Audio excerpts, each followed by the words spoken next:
दिखाते हैं भविष्य पुराण। भविष्य पुराण से पहले आपको डॉक्टर जाकिर नाइक जी द्वारा लिखी गई एक पुस्तक इस्लाम और हिंदू धर्म में समानताएं, इसका नाम है। इसमें दिखाते हैं ये पुस्तक इनकी वीडियो कैसेट से डिटो कॉपी की गई है। इसके बाद आपको दिखाएंगे उनकी वीडियो और उसके बाद हम आपको भविष्य पुराण दिखाएंगे। ये देखिएगा पुस्तक डॉक्टर जाकिर नाइक की इस्लाम और हिंदू धर्म में समानताएं।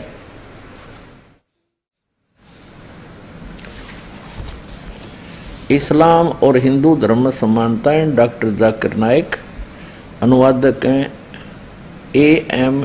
फहीम। ये यहाँ से छपी है और ये इसका पूरा डिटेल है। कॉपीराइट 2008 ऐसे।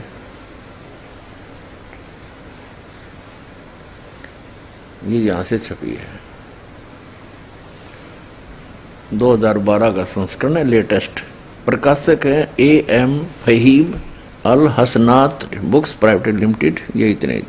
इस पुस्तक में दिए गए सारे हवाले और मजमून की पूरी सारी जिम्मेदारी से लेखक की है।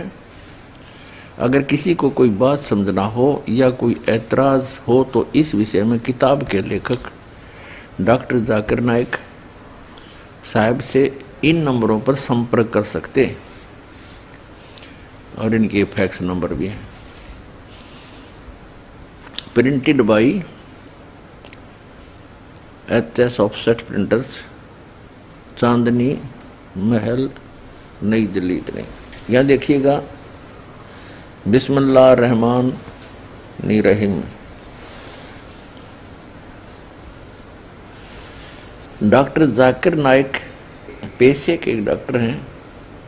ये इन्होंने लिखा है इस्लाम और अन्य धर्मों के संबंध में एक गतिवान और अंतर्राष्ट्रीय वक्ता खतीब के रूप में जाने जाते हैं। अब हम आपको ले चलते हैं अपने मतलब की वस्तु पे। 38 पृष्ठ पे देखिएगा, मोहम्मद सल्लल्लाहु की भविष्यवाणी हिंदू ग्रंथों में मौजूद है। अध्याय भविष्य पुराण में मोहम्मद सल्लल्लाहु की पेशीन गोई मौजूद है। प्रति सर्ग पर्व खंड 3 अध्याय 3 श्लोक 5 और 8 में भविष्य पुराण के अनुसार एक मलिच्छ विदेश से संबंध रखने वाला और विदेशी भाषा बोलने वाला रूहानी उस्ताद अपने साथियों के साथ आएगा। इसका नाम मोहम्मद होगा। राजा इस महान फरिश्ता सिफ्त अरब को गंगा और पंच गोया का गुस्ल स्नान देने यानी तमाम गुनाहों से पाप करने के बाद अपनी खालिस श्रद्धा और सम्मान का इजहार करते हुए कहेगा, ए अरब के रहने वाले, तुझ पर जिस तरह मानवता गर्व करती है मैं तेरे आगे शीर्ष नवाता हूँ। आपने शैतान की समाप्ति के लिए महान ताकत इकट्ठा कर ली है और खुद अपने विदेशी प्रतिपगी और दुश्मनों से अपनी हिफाजत का इंतजाम किया है। पेशन गोई वजाहत स्पष्टीकरण के साथ यह बयान किया है। इसने आगे बताया कि ये बताया पैगंबर का नाम मोहम्मद होगा और इसको लेकर पढ़ सकते हैं आप। बाकी जो इसने कहा, पहले डॉक्टर जाकिर नाइक के इस वक्तव्य को भविष्य पुराण से मेल करते हैं, जिसमें इसने कहा कि भविष्य पुराण के प्रति सर्ग पर्व अध्याय 3 खंड 3 और मंत्र नंबर 5 से 8 तक हजरत मोहम्मद जी का जिक्र है। अब देखो, यदि हम इस भविष्य पुराण को सच माने, ये भविष्य पुराण के अंदर एक तरतीब वाइज समय अनुसार वर्णन है। जैसे बाबा आदम से लेकर उससे पहले का भी जिक्र है, और आदम की उत्पत्ति, फिर उनके पुत्रों की, फिर उसके बाद अब्राहिम, दाऊद, और उसके बाद मूसा जी, फिर ईसा जी, और ईसा जी के बाद हजरत मोहम्मद का नंबर आना चाहिए। इसमें ऐसा ही है। यह है भविष्य पुराण, द्वितीय खंड। अनुवादक हैं पंडित बाबूराम उपाध्याय। ये देखिएगा, यहाँ से प्रकाशित है। हिंदी साहित्य सम्मेलन प्रयाग से। अब यहाँ देखना, हिंदी साहित्य सम्मेलन प्रयाग, 12 सम्मेलन मार्ग, इलाहाबाद से। यहाँ से शुरू होता भविष्य पुराण द्वितीय खंड, मध्यम एवं प्रतिसर्ग पर्व। ये 2 पर्व हैं इसमें, मध्यम पर्व और प्रतिसर्ग पर्व। अब यहाँ देखते हैं। अनुवादक है पंडित बाबूराम उपाध्याय, और यह भी आपको दिखा दिया, सन 2006 में ये छपी है दोबारा, हिंदी साहित्य सम्मेलन प्रयाग 12 इतने। ये कहाँ से प्रिंट हुई है ये देखिए। प्रकाशक है प्रभात मिश्र शास्त्री, प्रधानमंत्री, हिंदी साहित्य सम्मेलन प्रयाग, ऐसे ऐसे ये है।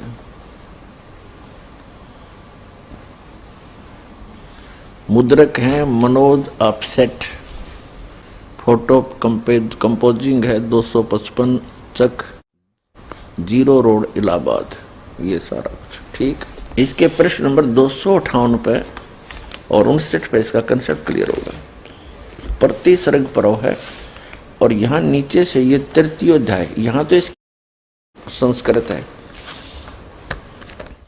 और यहाँ से चला है ये नीचे का अध्याय 3, द्वापर के राजाओं का वर्णन है इसमें। अब इसमें कलयुग तो शुरू भी नहीं हुआ, कलयुग वालों का था। फिर यहाँ आ जाते हैं हम 259 पर, ये 259 है, और तृतीय अध्याय चल ही रहा है।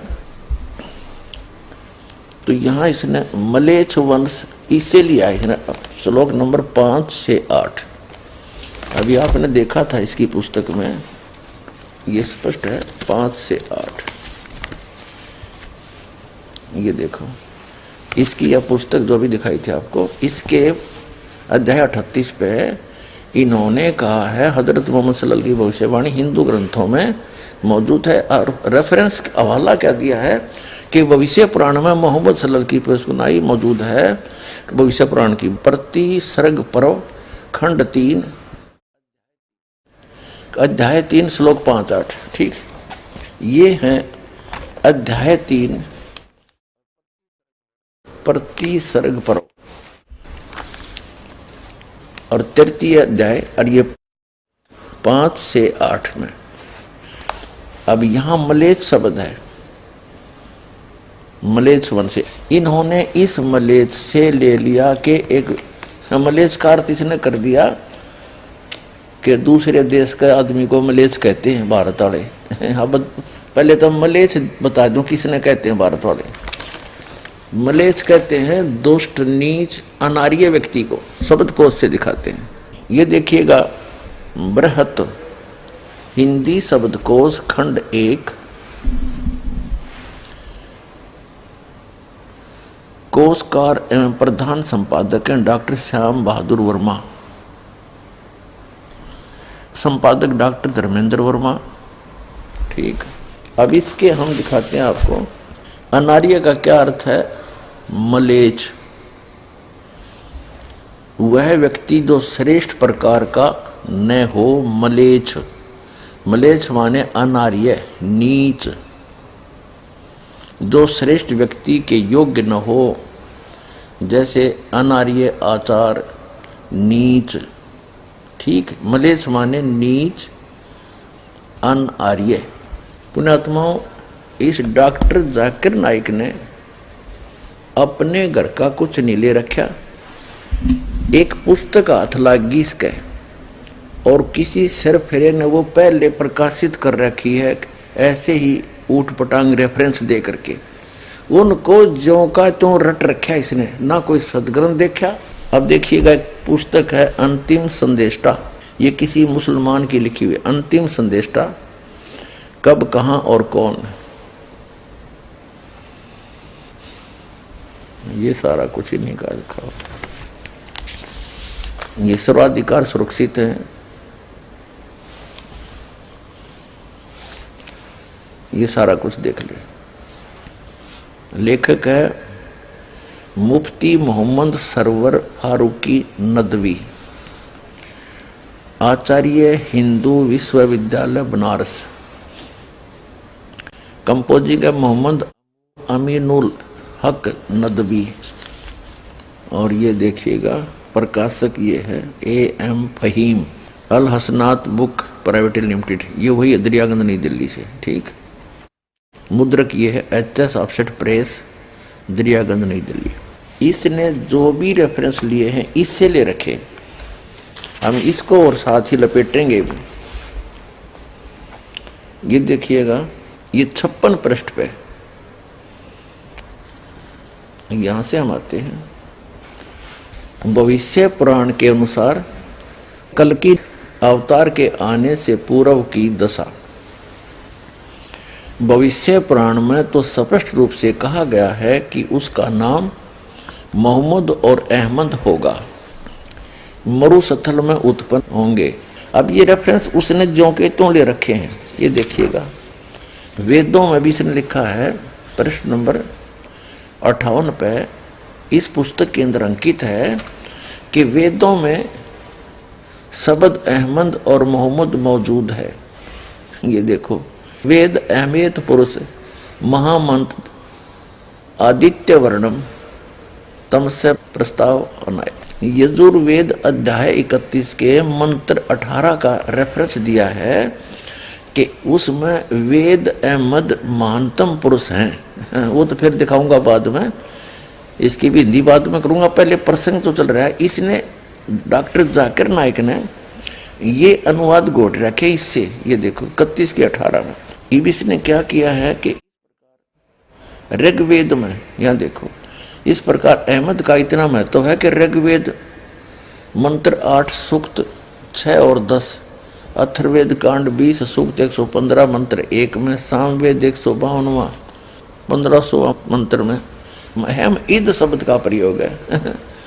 अब संस्कृत केवल हजरत मोहम्मद पर ही घटित होता है। ये क्या कहता है? अहम। इसका अर्थ बनता है वैसे अहम इत, दय को तय बोला जाता संस्कृत में, छंद निषेध करेंगे तो इन्होंने ऊट पटांग रखे। हजरत मोहम्मद सल्लल्लाहु अलैहि वसल्लम ने फरमाया कि मेरे अनेक नामों में से मोहम्मद हूँ, अहमद हूँ, बुखारी इसमें। फिर भागवत पुराण के 2 के 72 में भी लिखा है। और देखिए यहाँ से ले रखे हैं प्रश्न नंबर 59 पे। ये देखिएगा, ये कहता है जो विस्तार पूर्वक है, भविष्य पुराण भाग 3 खंड 3 अध्याय 3 और श्लोक 5-8 में दिया गया है। डॉक्टर जाकिर नाइक ने यहाँ से नोट कर लिखी है ना, तो मेरे ख्याल में लगा लेखक ने पुस्तक उठा के देखी। हरीश ने तो उठानी है नहीं थी, क्योंकि इसने तो यहाँ से रट रखा है। अब देखिएगा, इसी पुस्तक के अंतिम संदेष्टा नामक पुस्तक है, इसको ही पढ़ रहे हैं हम। इसने यहाँ से शुरू किया है कि भविष्य पुराण में पृष्ठ नंबर हम 56 से शुरू करते हैं। भविष्य पुराण प्रति सर्ग पर वर्तिम खंड, ये वर्तिम खंड का तृतीय अध्याय है। ये तृतीय यहां से शुरू करता है। ये संस्कृत शब्द है। अब हम यहां पहुंचेंगे, ये कहां पर है भविष्य पुराण में आपको दिखाएंगे। एतिम अस्मिन अंतरे मलेच आचार्यज रामंत मोहम्मद इति विख्यात।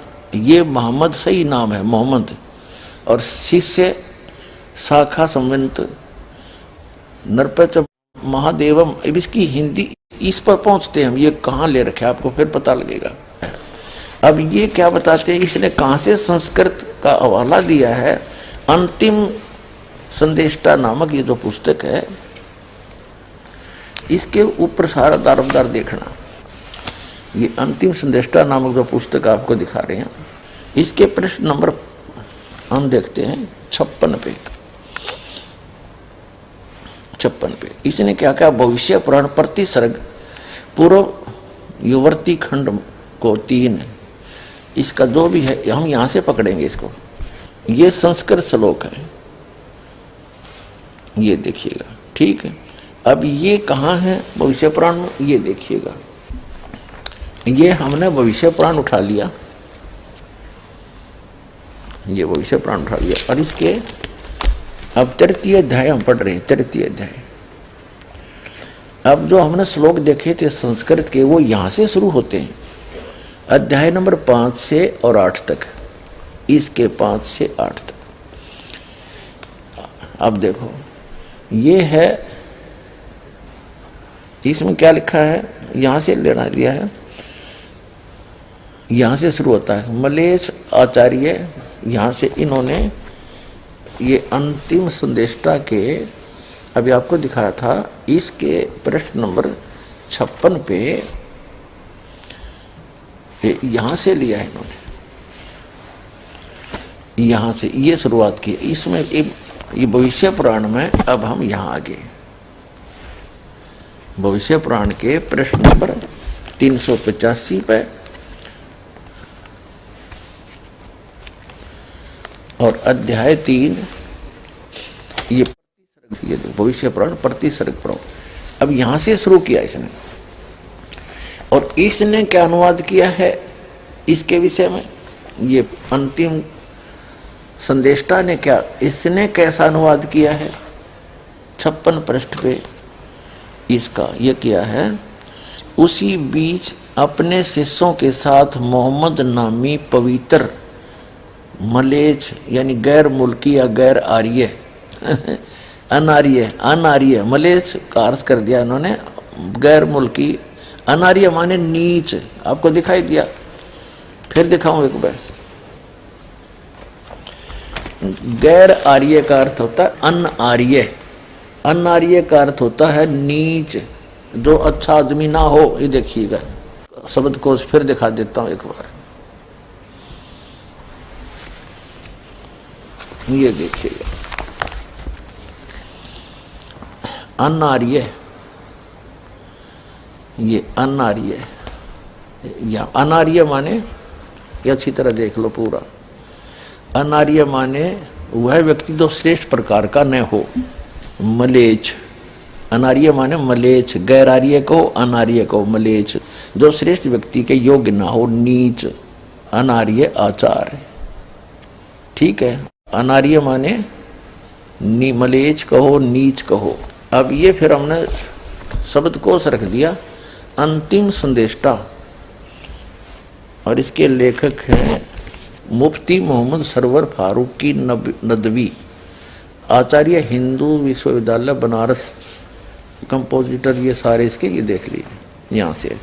अब इसके फिर आते हैं, अब इसने इस 56 पृष्ठ पे क्या अर्थ किया है इस भविष्य पुराण के संस्कृत के श्लोकों का 56 पृष्ठ पे ये क्या करता है, इसका अर्थ है तस्मीन उसी बीच अपने शिष्यों के साथ मोहम्मद नामी पवित्र, इसमें मोहम्मद है, मोहम्मद इसको मोहम्मद कोई बात नहीं, हम इसको मान लेंगे। मलेच यानी नीच, जो आदमी अच्छा ना हो, वहां आ गया।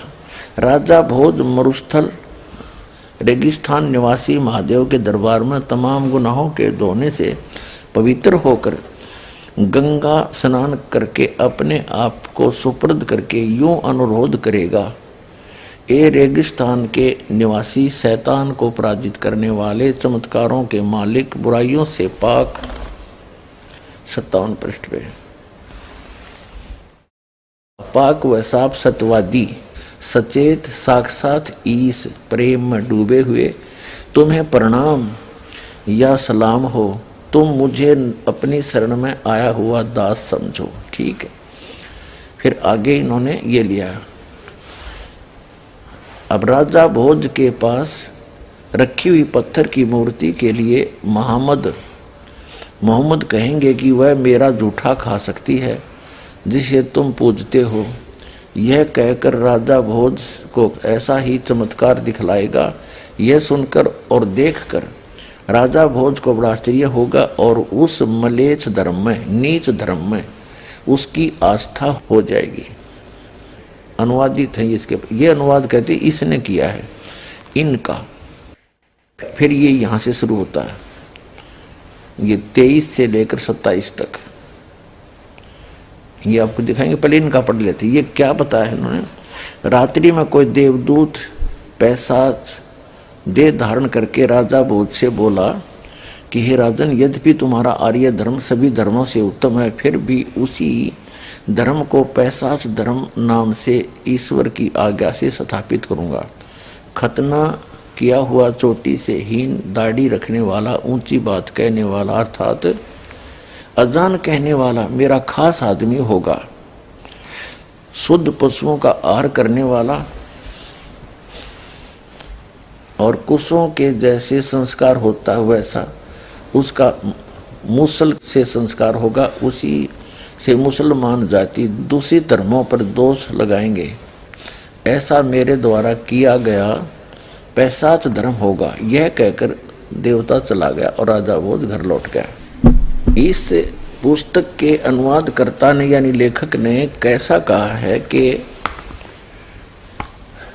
राजा भोज उस मोहम्मद नाम के व्यक्ति को एक दुष्टों का नाश करने वाला पवित्र और ऐसे ऐसे वो चलाएगा धर्म, उसको कहा कि उसके विषय में राजा भोज ने भी स्वीकार की उसकी पवित्रता को।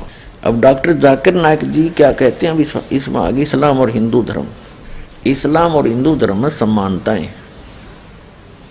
डॉक्टर जाकिर नाइक, ये यहां से ये सारा वही है और ये सारा वही है, ये देखिएगा। ठीक, अब हम इसके 38 पृष्ठ से सारा पढ़ेंगे जब समझ में होगा। मोहम्मद सल्लल्लाहु की भविष्यवाणी हिंदू ग्रंथों में मौजूद है। भविष्य पुराण में मोहम्मद सल्लल्लाहु की पेशनाई प्रतिसर्ग पर्व अध्याय 3 श्लोक 5-8 में भविष्य पुराण के। ठीक, एक मलेच्छ यानी इसने मलेच्छ का अर्थ क्या लिखा है? विदेश से संबंध रखने वाला और विदेशी भाषा बोलने वाले को मलेच्छ का नहीं, मलेच्छ का अर्थ है नीच, रूहानी उस्ताद आचार्य को अपने साथियों के साथ आएगा। इसका नाम मोहम्मद होगा। राजा इस महान फरिश्ता सिफत अरब की गंगा और पंच गोया का गुसल स्नान देने यानी तमाम गुनाहों को पाक करने के बाद अपनी खालिस श्रद्धा और सम्मानता का इजहार करते हुए कहेगा, ए अरब के रहने वाले, तुझ पर जिस पर मानवता गर्व करती है, मैं तेरे आगे शीश नवाता हूँ। आपने शैतान की प्राप्ति के लिए महान ताकत इकट्ठा कर ली है और खुद अपने विदेशी प्रतिजी और दुश्मनों से अपनी हिफाजत का इंतजाम किया है। पेशी गोई में वजाहत स्पष्टीकरण के साथ बयान है कि पैगंबर का नाम मोहम्मद होगा, यानी भविष्य पुराण में ऐसा लिखा है। जाकिर नाइक जी कह रहे इसका संबंध अरब से होगा। संस्कृत शब्द मरुस्थल का अर्थ रेतीली जमीन या बंजर होता है। पैगंबर के साथियों यानी साहबा का खास बयान है कि किसी पैगंबर के पास इतने साहबा नहीं थे जितने मोहम्मद सल्लल्लाहु के पास थे। ठीक है, इन्हें पर्वतनाथ यानी फकरे इंसानियत जिस पर मानवता गर्व करे कहा गया है। अब देखो डॉक्टर जाकिर नाइक जी कैसी तोड़ मरोड़ के बातें कर रहे हैं। पर्वतराज का अर्थ करा, पर्वतराज का अर्थ है, आगे दिखाएंगे आपको भविष्य पुराण में। और ये पर्वतराज का अर्थ क्या कर रहा है देखो, इसके 38 पृष्ठ पे हम पढ़ रहे हैं। इन्हें पर्वतनाथ यानी पंखरे इंसानियत जिसका अर्थ है जिस पर मानवता गर्व करती है करे कहा गया है। कुरान की में सूरह 68 आयत 4 में इस बयान की पुष्टि करता है। फिर वह शैतान को खत्म कर देगा, यानी बुत परस्ती और तमाम प्रकार की खुदाई प्रतिनिधि का विनाश करेगा। वह पैगंबर अपने दुश्मनों से सुरक्षित रहेगा। कुछ लोग यह कहते हैं कि पेशिन गोई में कहा हुआ राजा भोज 11वीं सदी में और मोहम्मद सल्लल्लाहु के आने से 500 साल बाद का इंसान था, और यह है कि वह राजा सालीवहन की 10वीं नस्ल की औलाद से था। इनको तो यह बात समझ में नहीं आई कि भोज सिर्फ एक राजा नहीं था। जिस तरह मिस्र के बादशाहों में फिरौन और रूमी शहंशाहों में कैसर के नाम से जाना जाता था, इसी तरह हिंदुस्तानी राजा भोज के लक़ब पदवी के याद किए जाते थे। 11वीं सदी ईस्वी के राजा भोज से पहले अनेक राजा मौजूद थे। पैगंबर ने जिस्मानी तौर पर पंचगोया या गंगा के पानी से स्नान नहीं किया था।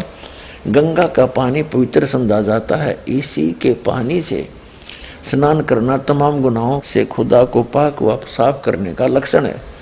पेशिन गोई का अर्थ है कि मोहम्मद सल्लल्लाहु मासूम थे, यानी किसी किस्म के गुनाह आदुल कलंकित नहीं थे। मोहम्मद सल्लल्लाहु पेश गोई भविष्य पुराण में मौजूद है। पुराण के अनुसार महर्षि व्यास ने एक पेशिन गोई की है, यानी भविष्यवाणी। मलीच ने अरब की प्रसिद्ध जमीन को बर्बाद कर दिया है। इस मुल्क में आर्य धर्म नहीं पाया जाता। अब देखो, मलीच ने यानी नीच व्यक्ति ने, इससे पहले भी एक दुराचारी शैतान आया था जिसे मैंने खत्म कर डाला। इसे फिर किसी ताकतवर दुश्मन ने भेजा है। इन दुश्मनों को सीधा रास्ता दिखाने और इनकी 40 पृष्ठ पे हम पढ़ रहे हैं मार्गदर्शन करने के लिए मोहम्मद, जिसे मैंने ब्रह्मा के लक़ब से नवाजा है, पिशाच को सीधे रास्ते पर लाने की कोशिश में प्रसिद्ध है। अब देखो इसने कितना डंगा करा है। पिशाच को सीधे रास्ते पर लाने की कोशिश में है मोहम्मद जी। ए राजा, तुम्हें बेवकूफ़ पिशाच की भूमि पर जाने की जरूरत नहीं। तुम जहाँ भी रहोगे मेरी रहम दिली तुम्हें पवित्र बनाए रखेगी। एक रात वह फरिश्ता सिफ्त बुद्धिमान पिशाच के लिबास में आया और राजा भोज से कहा कि राजा, तुम्हारे आर्य धर्म को तमाम धर्म पर विजय पाने के लिए बनाया गया है, लेकिन ईश्वर परमात्मा के अनुसार मैं मांस खाने वाले के पुख्ता पक्के अकीदों को लागू करूँगा। मेरे मानने वाले खतना कराएंगे, अपने सर पर बालों की चोटी नहीं छोड़ेंगे, दाढ़ी रखेंगे, अजान के द्वारा एक इनकलाब पैदा करेंगे, अजान माने बंग, और तमाम जायज़ चीज़ें खाएंगे। वह खिंजीर के अलावा तमाम जानवर खाएंगे। वह खुद को पाक करने के लिए छोटी छोटी झाड़ियाँ तलाश नहीं करेंगे, बल्कि जिहाद से उन्हें पवित्रता मिलेगी। गैर धार्मिक जातियों से जंग करते हुए उन्हें मुसलमान के नाम से पहचाना जाएगा। गोश्त खाने वाली कौम के इस धर्म में संस्थापक मैं हूँगा। अब हम हिंदुज़म और इस्लाम में इन ग्रंथों के अनुसार आखिरत और भाग्य के तवसुर के बीच पाई जाने वाली मानवताओं का अध्ययन करेंगे, जांच करेंगे और प्रकट करेंगे। अब डॉक्टर जाकिर नायक जी जो प्रवचन करते हैं, जो ज्ञान देते हैं, सुनिए उनकी क्लिप के माध्यम से। और हिंदू धर्म की किताबों में आखिरी पैगंबर, आखिरी रसूल, आखिरी नबी मोहम्मद सल्लल्लाहु अलैहि वसल्लम का भी जिक्र है कई जगह पर। जब हम पढ़ते हैं भविष्य पुराना पर्व 3 खंड 3 अध्याय 3 श्लोकास 5 से 8 तक, इसमें लिखा हुआ है एक मलेच्चा आएगा जिसका नाम है मोहम्मद। वो अपने साथियों के साथ आएगा मरुस्थल से, और राजा भोज इज्जत से उसका इस्तकबाल करेंगे और पंचगर्भ में उसको नहलाएंगे और कहेंगे तू है रहमत वाला इस दुनिया का। और एक फौज इकट्ठा की है शैतान से झगड़ने के लिए, और तेरी हिफाजत भगवान करेंगे। ये भविष्यवाणी की जब तहकीक करते हैं पता लगता है, इसमें कहा गया है एक मलेच्चा आएगा। मलेच्चा के माने परदेसी, फॉरेनर। मोहम्मद सल्लल्लाहु अलैहि वसल्लम परदेसी है, हिंदुस्तानी नहीं है। मलेच्छ का अर्थ इसने कर दिया कि दूसरे देश के आदमी को मलेच्छ कहते हैं भारत वाले। अब पहले तो मलेच्छ बता दूं किसने कहते हैं भारत वाले। मलेच्छ कहते हैं दुष्ट, नीच, अनार्य व्यक्ति को, शब्दकोश से दिखाते हैं। ये देखिएगा, बृहत हिंदी शब्दकोश खंड 1 कोशकार एवं प्रधान संपादक हैं डॉक्टर श्याम बहादुर वर्मा, संपादक डॉक्टर धर्मेंद्र वर्मा। ठीक, अब इसके हम दिखाते हैं आपको। अनार्य का क्या अर्थ है? मलेच्छ, वह व्यक्ति जो श्रेष्ठ प्रकार का न हो। मलेच्छ, मलेच्छ माने अनार्य, नीच, जो श्रेष्ठ व्यक्ति के योग्य न हो, जैसे अनार्य आचार, नीच। ठीक, मलेच्छ माने नीच, अनार्य। मलेच्छ कहते हैं दुष्ट, नीच, अनार्य व्यक्ति को। उसका नाम है मोहम्मद सल्लल्लाहु अलैहि वसल्लम। वो आएगा अपने साथियों के साथ। हम जानते हैं मोहम्मद सल्लल्लाहु अलैहि वसल्लम के कई सहाबा थे। वो आएगा मरुस्थल से। मरुस्थल संस्कृत में कहते हैं डेजर्ट को, रेगिस्तान को, और मोहम्मद सल्लल्लाहु अलैहि वसल्लम रेगिस्तान से आए थे। और राजा भोज उसका इस्तेमाल करते हैं, इज्जत देते हैं और कहते हैं कि एक फौज इकट्ठा की इस ऋषि ने बुराई को रोकने के लिए। मोहम्मद सल्लल्लाहु अलैहि वसल्लम की भविष्यवाणी भविष्य पुराना पर्व 3 खंड 3 अध्याय 3 श्लोका 10 से 27 में भी है। इसमें लिखा हुआ है कि मलेच्छ अरब जमीन को खराब कर चुका है। एक दुश्मन था जिसे मैंने नष्ट किया, अभी और एक बार वो भेजा गया है और बड़े दुश्मन को। इसको नष्ट करेंगे एक आदमी जिसका नाम है मोहम्मद, और लोगों को सही रास्ते पे लेके आएंगे।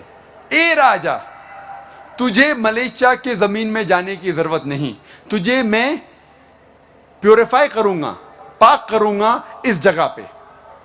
और एक शख्स आता है एंजेलिक डिस्पोजिशन में, फरिश्ते के रूप में, और कहता है कि मुझे भेजा है ईश्वर परमात्मा ने आर्य धर्म को कायम करने के लिए, हक का धर्म, हक का दीन।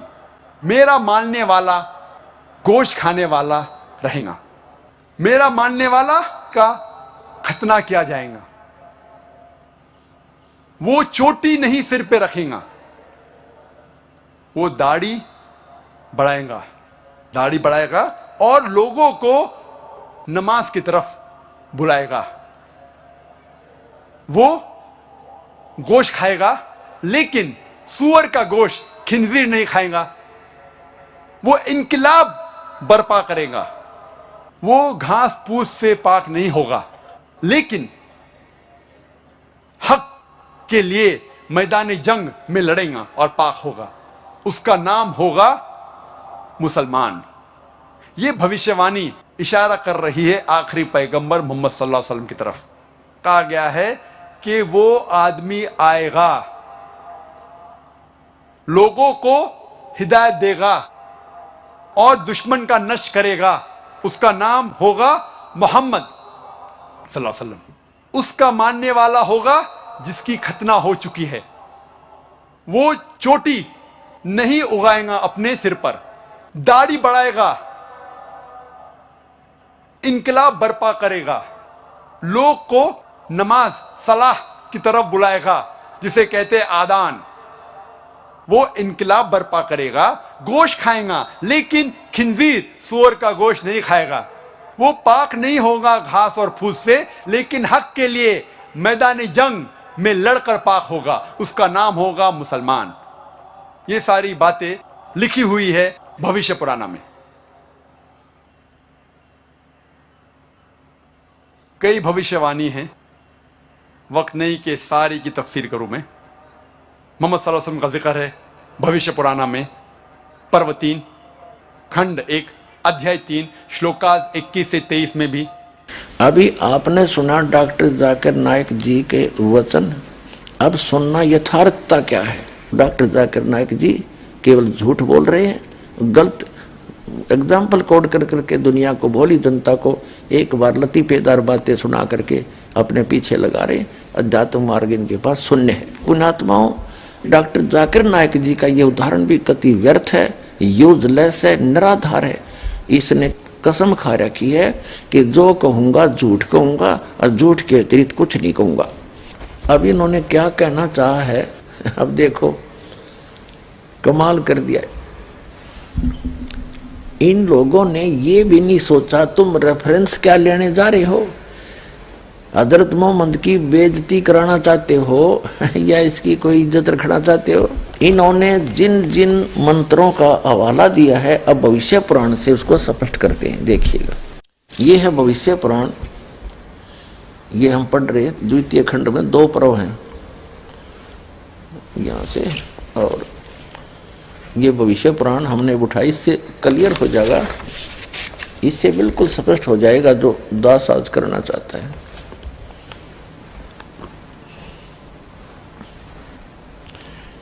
ये यहाँ से छपी है। अब इन मुसलमान भाइयों ने तो ये सिद्ध करने की चेष्टा की है कि हजरत मोहम्मद जी के बारे में भविष्य पुराण में भी वर्णन है कि वो वहाँ आएगा और एक बहुत अच्छे धर्म की स्थापना करेगा। यानी क्योंकि ये मुसलमान धर्म को सबसे अच्छा धर्म मानते हैं, यूँ कहते इससे अच्छा कोई धर्म ही नहीं है। और भविष्य पुराण का इन्होंने रेफरेंस लिया है, तो हम यदि भविष्य पुराण की माने तो भविष्य पुराण में क्या लिखा है, मलेच्छ का अर्थ तो सीधा कर दिया, नीच, जो व्यक्ति श्रेष्ठ ना हो। अब देखो यहाँ देखिएगा, यह है अथ 3 अध्याय,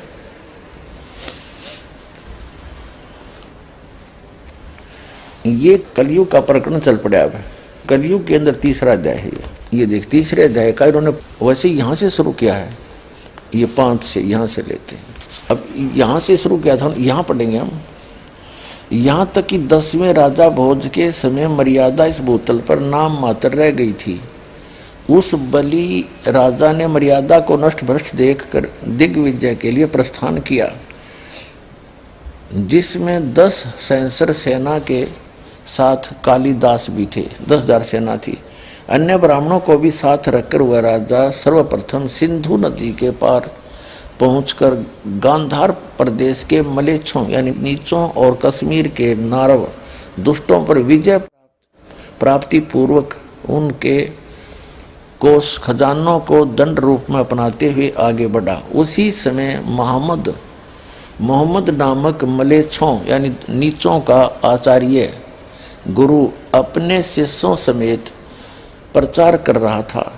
राजा भोज भी मरुस्थल प्रदेश में स्थित शिव की पूजा पंचगत्यों समेत गंगा जल एवं चंदन आदि से संपन्न करके उसकी स्तुति करने लगा। अब देखो, अब भविष्य पुराण तो कह रहा है कि राजा भोज उस मरुस्थल के अंदर स्थित एक शिव मंदिर था, महादेव का मंदिर, उसमें महादेव की स्तुति करने लगा, नहा धोकर अच्छी तरह।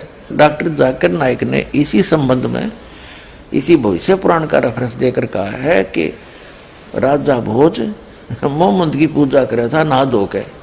वाह रे वाह, ये देखिएगा, हम यहाँ पढ़ रहे हैं, हमने यहाँ से इनकी संस्कृत आपको दिखाई थी, ये यहाँ से शुरू किया था, यहाँ तक था। ये देखो, नरपश्च महादेवम, ये महादेव हैं। इस महादेव के विषय में बात की, पंचगव्यम तो गंगा जल च, ये है हिंदी महादेव।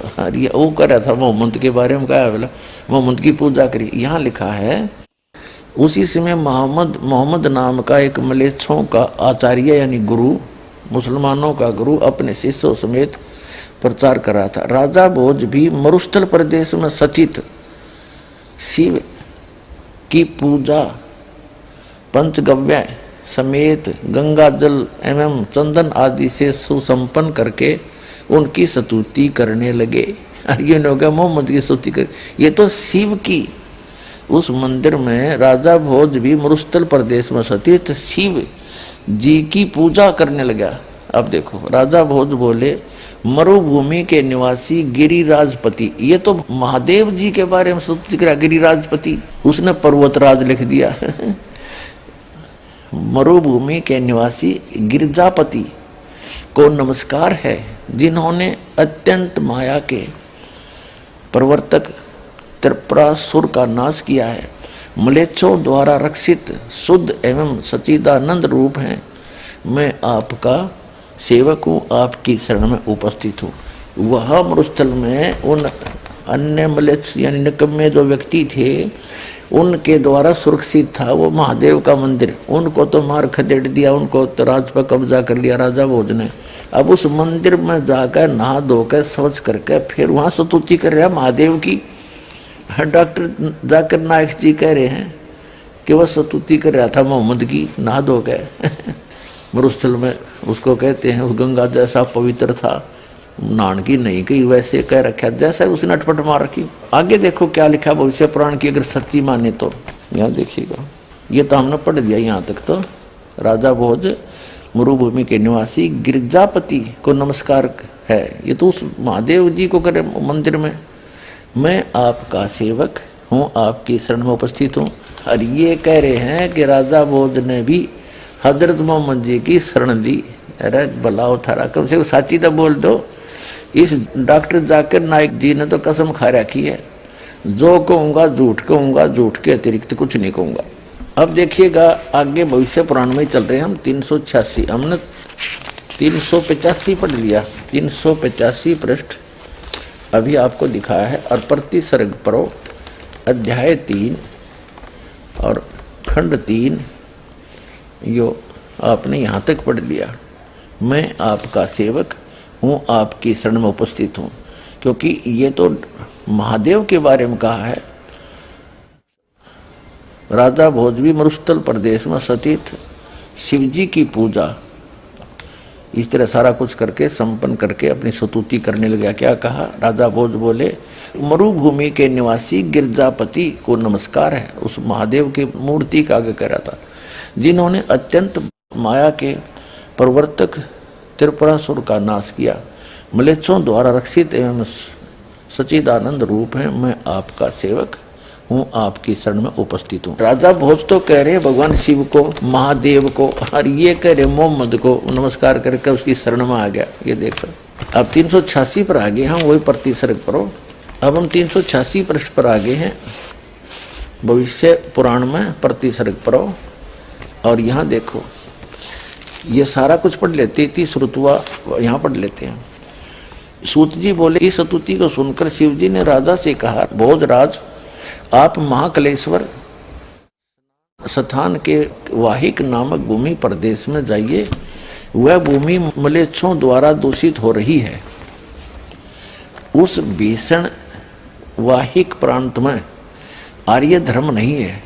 वहाँ बलि दैत्य से प्रेषित यही त्रिपुरासुर पुनः आ गया है, जिस महामायावी को मैंने भस्म कर दिया था।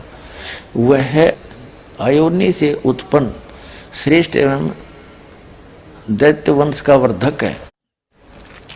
मोहम्मद उसका नाम है। भगवान शिव बोले भोज राजा से कि इस स्तुति को सुनकर शिव ने भोज राजा से कहा कि भोजराज आप महाकलेश्वर स्थान के वाहिक नामक भूमि प्रदेश में जाएं। वह भूमि म्लेच्छों द्वारा दूषित हो रही है, नीचों द्वारा।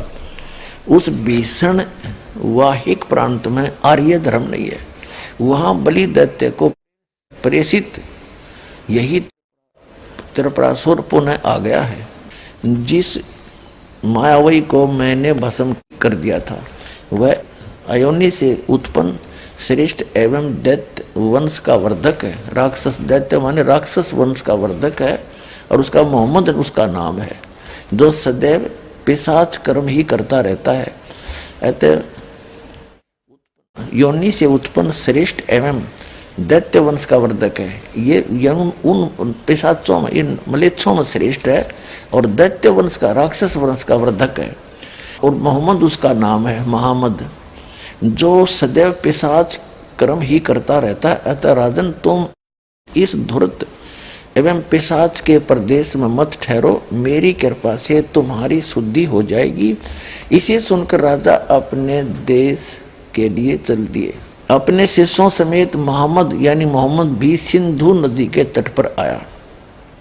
उस कुशल मायावी ने प्रेम भाव से राजा से कहा, महाराज आपके देव मेरे दास हैं। नरप देखिए मेरा उत्तिष्ट भोजन करते हैं।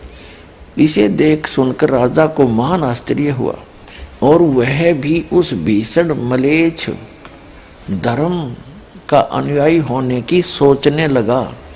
उस समय कालिदास ने क्रुद्ध होकर मोहम्मद से कहा कि धूर्त, राजा को मोहित करने के लिए यह तुम्हारी माया है, अतः तुम ऐसे दुराचारी एवं वाहिक के अधमा अधम का मैं वध कर दूंगा। इतना कहकर वह ब्राह्मण निवारण मंत्र का 10 सहस्र जाप करने के उपरांत उसके दशांश से आहुति प्रदान करने लगा। उसी में वह भस्म होकर मलेच्छों का देवता हो गया। तत्पश्चात उसके सभी शिष्यगण भयभीत होकर वाहिक देश चले गए। रात्रि के समय वह मायावी देव पिशाच के रूप से भोज से कहने लगा, तुम्हारा आर्य धर्म सभी धर्मों से उत्तम है। मैं तो ईसा की आज्ञा से दारुण धर्म का प्रचार कर रहा हूँ। लिंग कटाना सीखा, चोटीहीन होकर केवल दाढ़ी रखना, मेरी बड़ी बड़ी बातें करना और सर्वभक्षी मेरे वर्ग के लोग होंगे। कौल तंत्र के बिना वे पशुओं के भक्षण करेंगे और कुछ स्थान पर मूसल द्वारा अपने सभी संस्कार उनके होंगे। इसलिए यह मुसलमान जाति धर्म दूषक कही जाएगी। धर्म दूषक माने धर्म का नाश करने वाली। यह मुसलमान जाति धर्म दूषक कही जाएगी। इस प्रकार पैसाच धर्म मैं विस्तृत करूंगा। इतना कहकर वह चला गया और राजा भी अपने घर लौट गए। अपने आत्माओं, यदि भविष्य पुराण को ही मुसलमान प्रवक्ता डॉक्टर जाकिर नाइक जी सत्य मानते हैं तो आपके सामने ये भविष्य पुराण भी रूबरू कर दी। आप निर्णय ले लेना है ये क्या कहना चाह रहे थे हजरत मोहम्मद के विषय में और भविष्य पुराण क्या बता रही है उसके विषय में। वो कैसे धर्म को चलाएगा, उसमें क्या क्या क्रिया होंगी, ये आपने पढ़ ली। इसके ऊपर ज़्यादा टिप्पणी दास नहीं करेगा।